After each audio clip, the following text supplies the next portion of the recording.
Welcome to our 5-video series where we cover the Hough neighborhood, Glenville, Superior St. Clair, Buckeye-Shaker, and Kinsman. These are all Cleveland inner ring suburbs.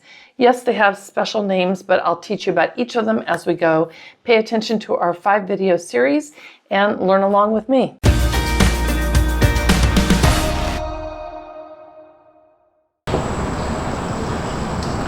Welcome to the Glenville neighborhood of Cleveland, Ohio.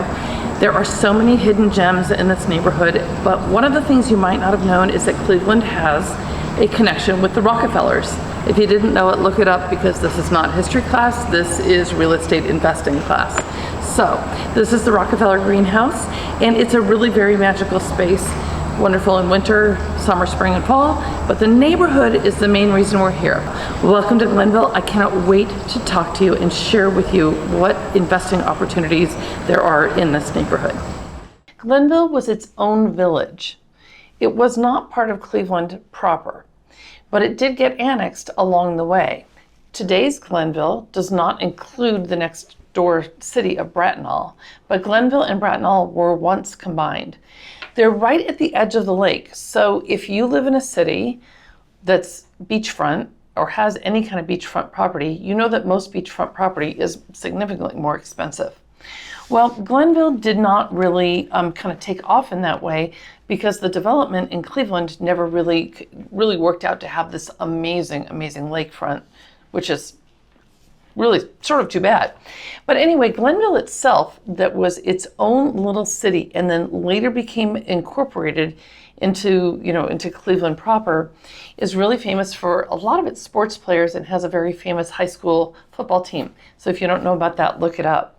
The other thing that it's interesting and it's known for is that there's a long swath of green along one street that's Rockefeller Park, donated in 1879. And it's a long strip, completely wooded, and there's cultural gardens with different names of different organizations that have taken them on. And they're really very nice, and it's really kind of a special place to walk. And that really borders Glenville on that side and the lake at the top. So no reason it shouldn't be a great suburb, right? Well, let's get down to brass tacks and talk about real estate. In the last 6 months from where I'm sitting, 50 homes have been sold in Glenville. Single family homes, not looking at multifamilies or apartment buildings. That gives us an average of about 8 homes selling a month. I mean, a little bit more, but okay, let's just call it 8 homes selling a month in Glenville. Meanwhile, today, there are 23 homes on the market, priced everywhere from, ready, $18,000 to $100,000 in price. And that means that we have, with the 23 on the market and the 8 homes selling a month, we have about a 3-month supply of housing. Speaking of investing in Cleveland, I have a couple of things to say, which is that you may come to me and you have in mind a particular cap rate or a return on your money, what you're looking to actually accomplish in investing, which is fabulous. We all have our strategies. I want to set expectations.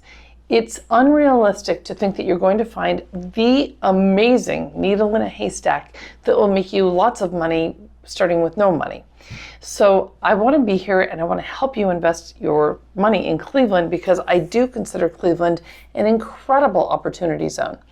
But when you present me with homes like a $9,000 house or like a $16,000 house, you cannot expect that it's going to be in fabulous condition.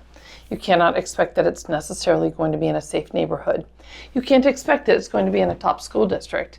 So I just want to think about what items and what's most important in your strategy for investing so that I can help you. You might need to look at the police blotter. You might need to think about how far your money goes in your city or in our city, or if you already live in Cleveland, in our city. So your money will buy you something really amazing here, but I just want to set expectations. So think about whether you're looking for a really pretty street with well-maintained homes. That's going to cost you a little bit more. A recent roof, a recent furnace, waterproofing. If any of those things are important to you, then I want you to think about what you're putting in the first place. And then also, let's not forget about lead paint. There's a lead paint certificate program in Cleveland you will need to participate in as well. Very often the sellers have already taken care of those, and sometimes they've not. So we just want to be aware of all of the components. So let's get away from the needle in a haystack mentality, and let's really go look for an investment property that will make sense for everybody. Okay, so Glenville, interesting place to invest, interesting place to grow. I definitely think it has some opportunity there, especially the way it's bordered by the lake on the north and the Rockefeller Park on the other side on the west. And it really is easy to get anywhere you need to go from Glenville, whether it's downtown, in town, uptown, hop on your boat, or to go down to University Circle and our medical centers. So welcome to Glenville.